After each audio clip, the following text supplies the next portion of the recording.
Radio Universidad de Chile presenta Tras las líneas. Conversaciones con Manuel Antonio Garretón, Premio Nacional de Ciencias Sociales. Un programa del Departamento de Sociología y Magíster en Ciencias Sociales de la Universidad de Chile. Muy buenas tardes. Bienvenidas y bienvenidos a Tras las líneas, el programa de los martes del Magíster en Ciencias Sociales de la Facultad de Ciencias Sociales y del Departamento de Sociología de la Universidad de Chile, que se transmite por la radio de la Universidad de Chile y que luego se va a algunas plataformas de video y quedan podcast también en esas plataformas y en la radio de la universidad. Estamos a pocos días de una elección fundamental en la historia de Chile. Lo hemos analizado a través de los distintos programas y no podemos escapar hoy y la próxima semana de tocar el tema, pero lo queremos hacer desde ahora, desde una perspectiva un poco más alejada, no solo sobre el tema estrictamente, digamos, de la elección, sino de un fenómeno clave en la política de los últimos tiempos, que tiene que ver con la importancia, gravitación, y yo diría que es un giro en la política chilena, de la participación de las mujeres. Hay dos signos que son interesantes para ello. Uno es la conquista conseguida por el movimiento de mujeres de tener una convención constitucional paritaria. Todos sabemos, y se repite mucho, hecho único en el mundo. Y que significa entonces que lo que vamos a construir como país a través de un nuevo pacto, contrato social, nuevos fundamentos del orden socioeconómico y político y cultural de una constitución, va a ser hecho por hombres y mujeres en paridad. Esto, por supuesto, es un hecho civilizatorio que muy probablemente se va a traducir en que el conjunto de instituciones en el futuro va a tener que tener un criterio o de paridad o muy cercano a él. Y a la larga va a ser de paridad. Si para hacer una constitución se aprobó eso, entonces para lo que dictamine esa constitución, para lo que venga después respecto de instituciones, directorios, gabinetes, cámaras, etc., se va a tener que considerar igual ese principio de paridad. Por lo tanto, yo diría que es una conquista bastante, no hay nada así en la vida de irreversible, pero si lo pudiéramos decir, bastante irreversible. Pero hay otro hecho que me parece a mí también importante de considerar, y es que durante mucho tiempo siempre se dijo que el voto de las mujeres era un voto más bien conservador, en términos estrictos, que más bien se inclinaba hacia la derecha. Y eso también es una tendencia que se ha ido rompiendo y que en la última elección, la última elección de la primera vuelta, el candidato de izquierda, estamos hablando de un candidato de izquierda, ni siquiera de centro izquierda, candidato de izquierda, obtuvo mayor votación que el candidato que reportaba a la derecha. Eso es también un cambio muy, muy sustantivo. Para hablar de estos temas, el tema de la perspectiva de género en política hoy en Chile, más que de teoría al respecto, la relación entre la perspectiva de género y la propuesta feminista, que son cosas que en este programa veremos cuán distintas son. Hemos invitado a una muy joven investigadora que ya tiene trabajos importantes sobre este tema de mujer y política, feminismo institucional, perspectiva de género y cambio constitucional, etc. Se trata de Javiera Arce, que es una licenciada en Ciencias Políticas y Gubernamentales por la Universidad de Chile, es magíster en Ciencia Política de la Pontificia Universidad Católica, secretaria ejecutiva de la Unidad de Igualdad y Diversidad de la Universidad de Valparaíso, ha sido profesora de la Cátedra de Mujeres en Política en América Latina de la Universidad Católica y de Políticas Públicas del Magíster Gobierno y Gestión Pública de la Universidad de Valparaíso. Forma parte de la red de politólogas y ha trabajado mucho en reformas político-institucionales, el feminismo institucional y partidos políticos, consultora de la fórmula de paridad para la Convención Constitucional. Bueno, muchas gracias, Javiera, por estar con nosotros.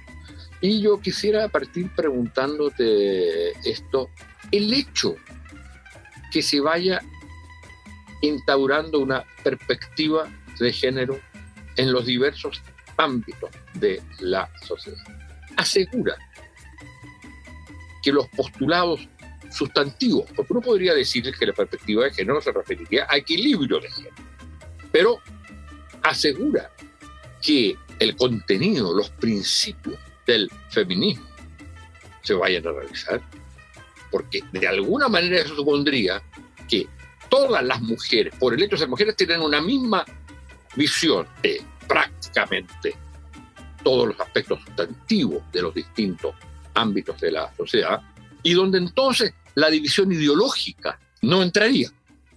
Bueno, la pregunta es muy interesante porque cuando uno piensa desde los diseños político-institucionales y sobre todo cuando pensamos herramientas de carácter electoral, se busca esta representación descriptiva de género, que implica precisamente incrementar el número de personas en estos cuerpos colegiados para tomar decisiones, como lo que hicimos en la Convención Constitucional.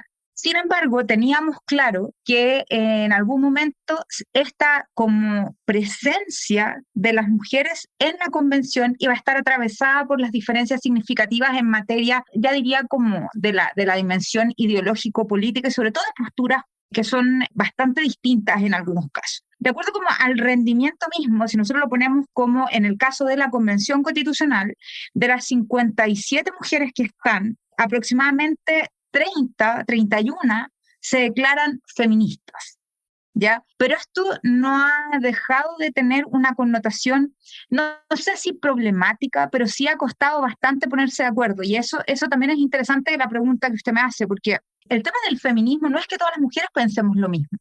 Tenemos posturas, obviamente, por la liberación de la mujer, pero no todas, por ejemplo, están a favor de una despenalización completa del aborto.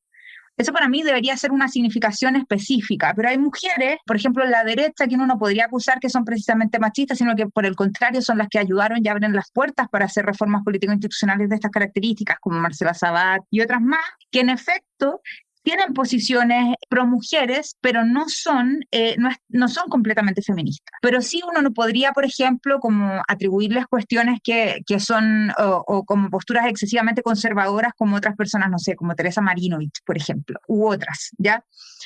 Pero también estudios han mostrado, y en ese sentido una encuesta que hicieron hace ya casi 20 años, un poquito más en el Parlamento inglés, lo hicieron Pippa Norris con Johnny Lowandowski, plantean que independiente de las posturas políticas, aun cuando las mujeres sean de derecha, muchas de ellas tienen más sensibilidad a temas de género que incluso los hombres. Por lo tanto, la presencia es importante. Ahora, dentro de la convención va a ser muy relevante lo que se vaya a hablar en materia de género y, como usted bien planteaba en su introducción, el tema de cómo la paridad llegó para quedarse y cómo nosotros en Chile generamos un piso mínimo y un ejemplo mundial respecto de esto.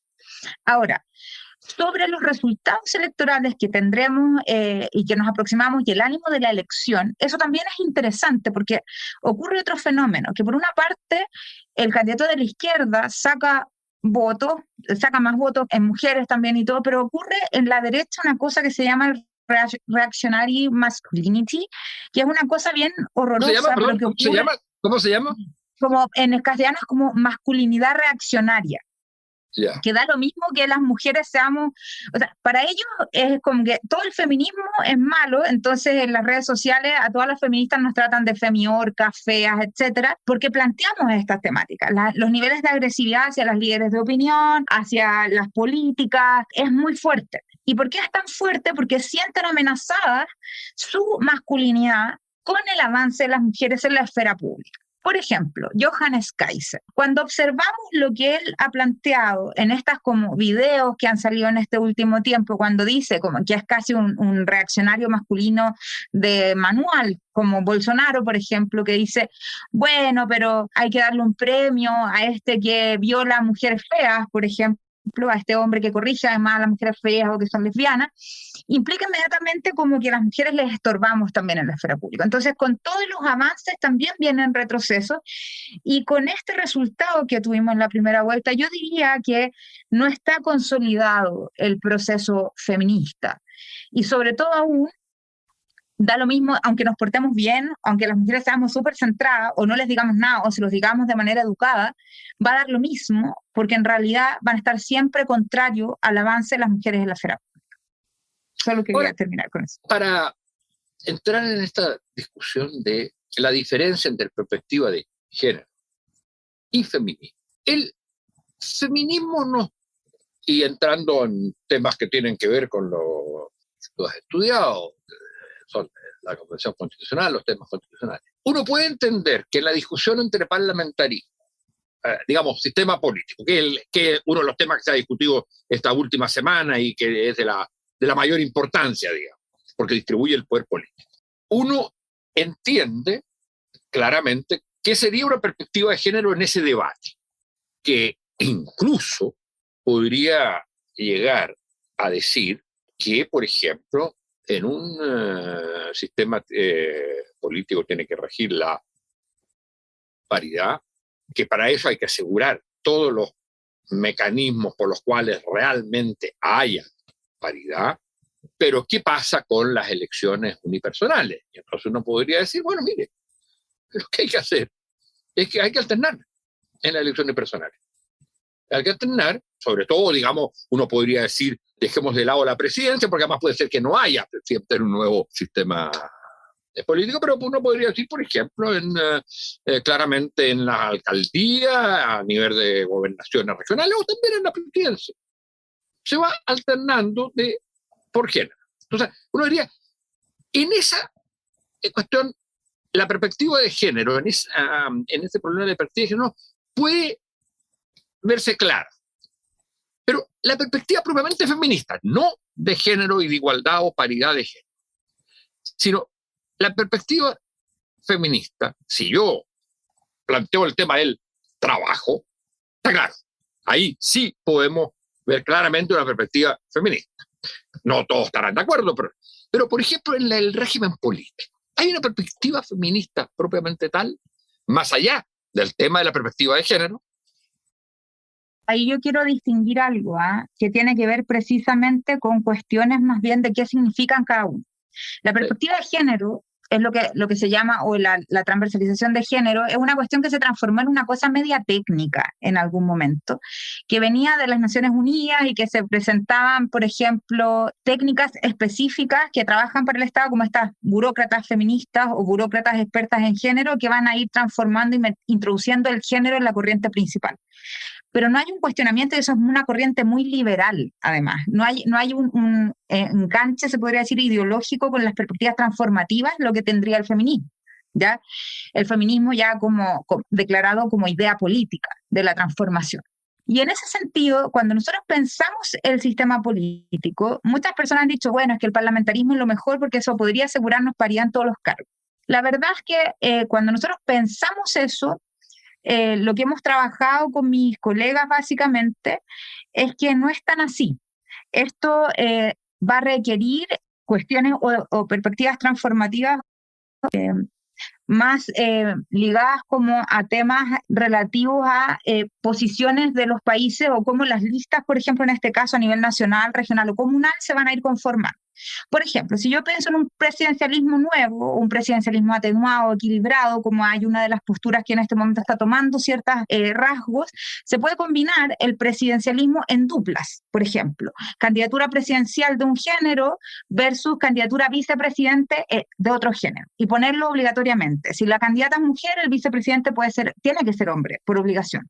¿Ya? Ya, pero si el sistema fuera presidencial, si el sistema fuera presidencial sin primer ministro, por decirlo así, claro. si no fuera presidencial, yo creo que la fórmula que yo planteaba también habría que discutirla, pero de nuevo, pero eso es en términos de igualdad de, llamémosle oportunidad, como se le quiere llamar, igualdad de género respecto de las posiciones. Pero hay algo en el feminismo que vaya más allá de los temas de paridad de género. Claro. Ahí está el tema de las diferencias, por ejemplo. Una de las cosas que no podría no estar en esto tiene que ver con lo que mucho se ha trastocado respecto a los tratados internacionales y el respeto a los derechos fundamentales y sobre todo al tema de la violencia. Que esto se ponga, por ejemplo, el derecho a una vida sin violencia en la Constitución implica un cambio feminista. O, por ejemplo, el caso de ir mirando el mercado o el mundo del trabajo desde esta perspectiva, al reconocer el trabajo no remunerado o el trabajo del cuidado como parte del concepto de trabajo. Eso es feminismo, ¿ya? Y eso tiene también tiene una vertiente, o sea, porque el neoliberalismo y sí, yo diría más el neoliberalismo y el liberalismo también, todo lo que no se cuenta financieramente no existe.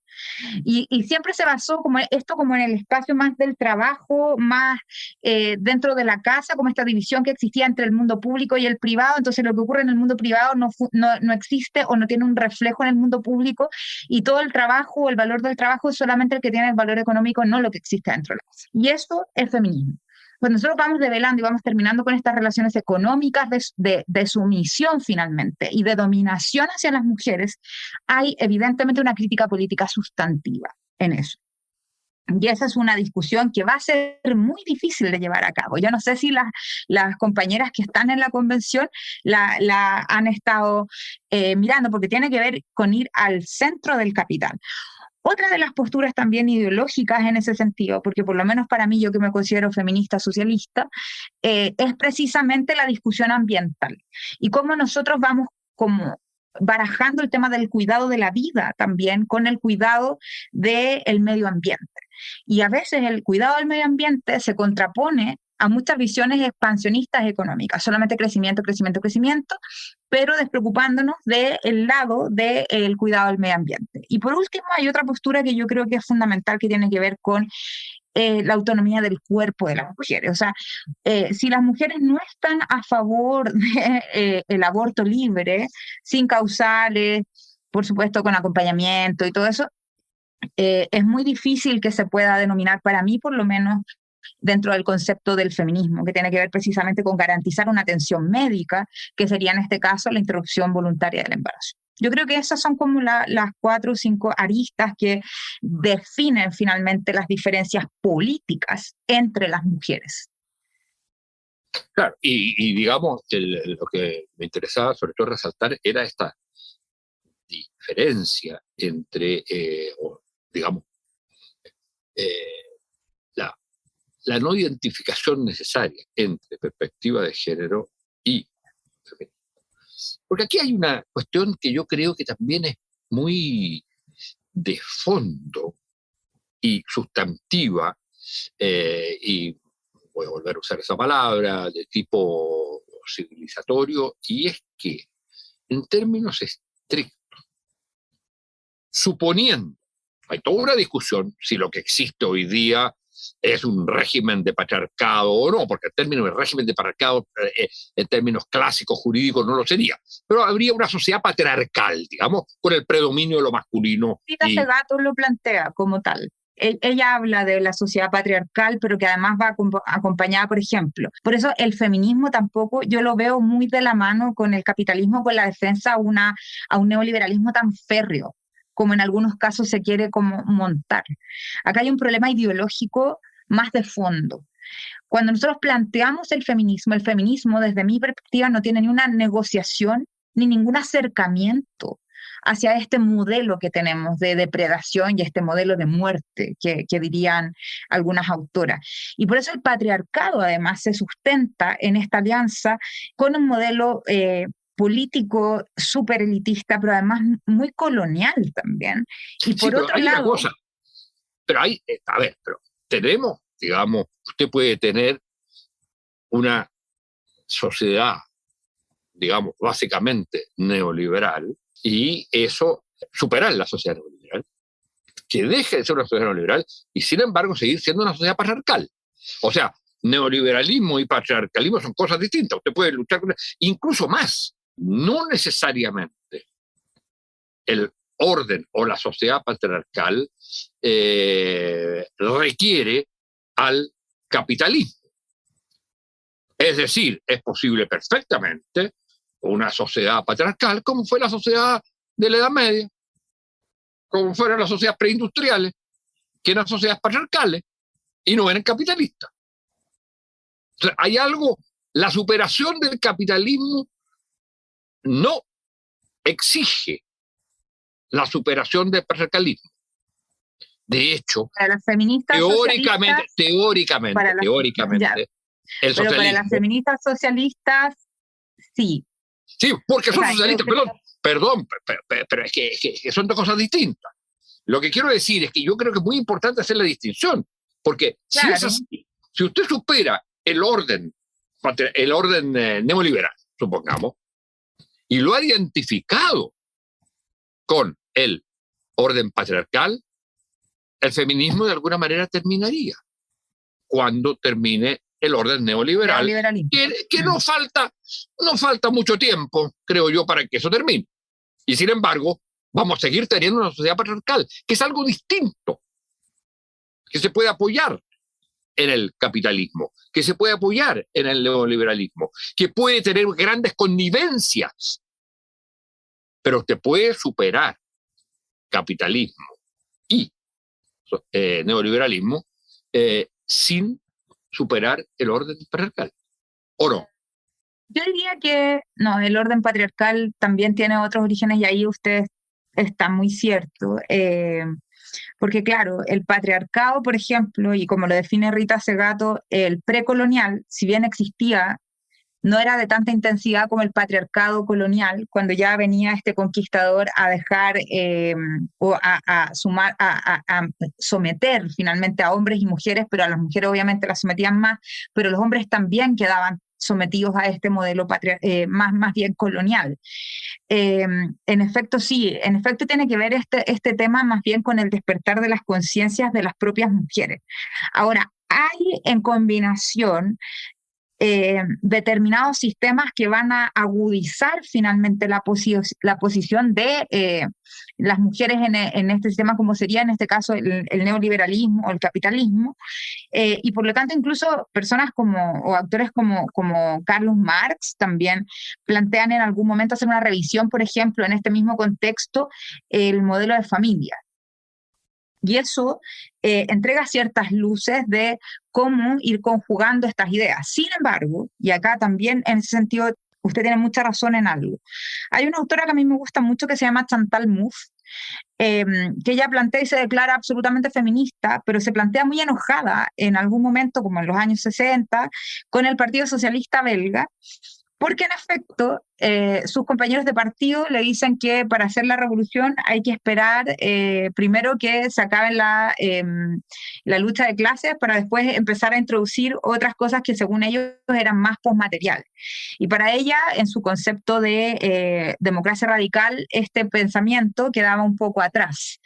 Y ahí yo también me identifico un poco con eso, porque me parece que en sociedades modernas y sobre todo en la lucha de las mujeres no estamos hablando de que sean postmaterialistas el hecho de ser feministas, nosotros estamos hablando de el tema de la dignidad de la vida, de terminar con la precariedad de la vida. Si nosotros lo vemos en condiciones materiales, incluso diríamos que estamos más expuestas a la muerte que los propios hombres, que estamos más expuestas además porque somos más pobres también a recibir las inclemencias no solo de una crisis económica como la es en la actualidad, donde las mujeres dejamos de participar y nuestra participación en el mundo del trabajo más o menos en 10 o 15 años, Y también, en el caso de las crisis ambientales, también estamos más expuestas. Por lo tanto, creo que independientemente de esto es muy importante hacer como una revisión finalmente de esto y de cómo el feminismo podría también articularse como otra postura política en sí misma. Ahora,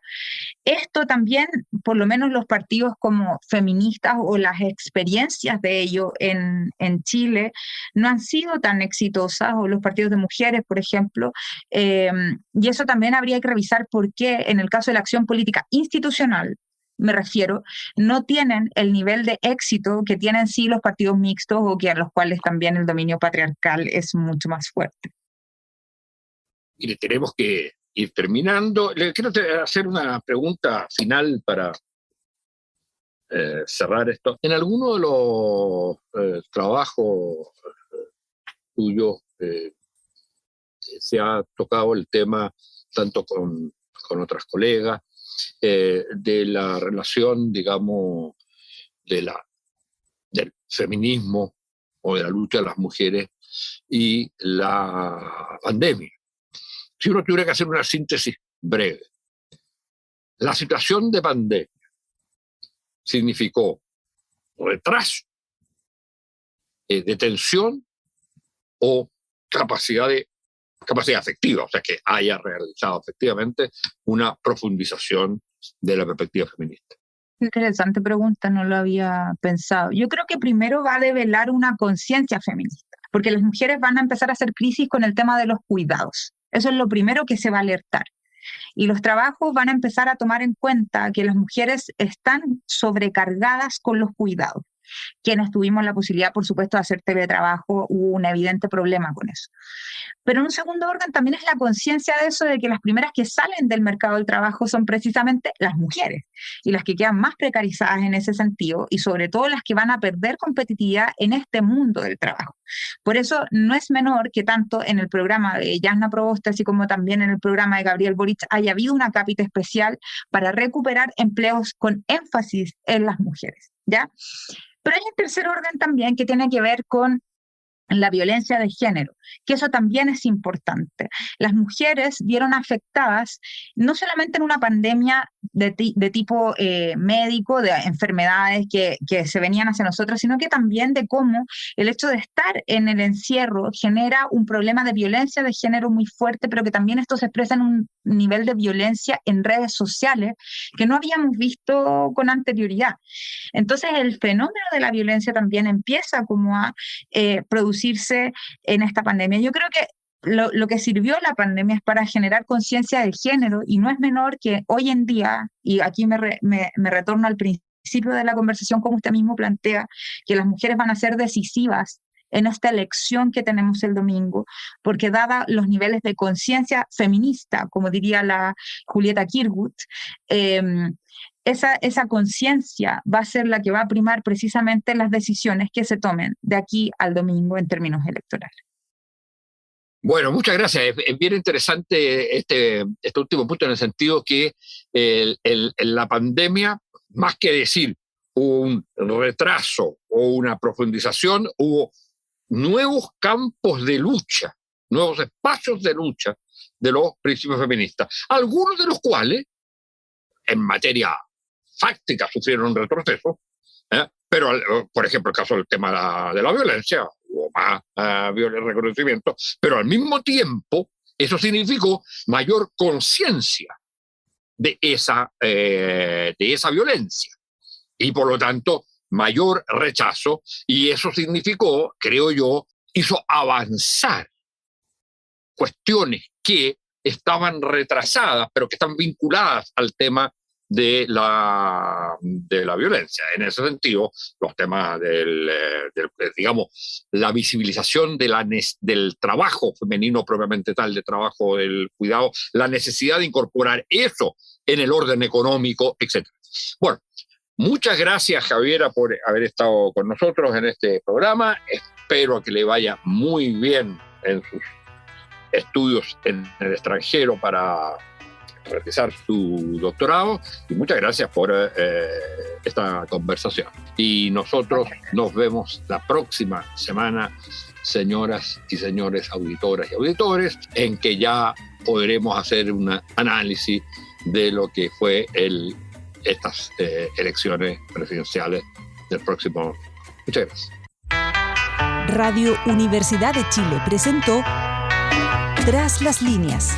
Conversaciones con Manuel Antonio Garretón, Premio Nacional de Ciencias Sociales. Un programa del Departamento de Sociología y Magíster en Ciencias Sociales de la Universidad de Chile.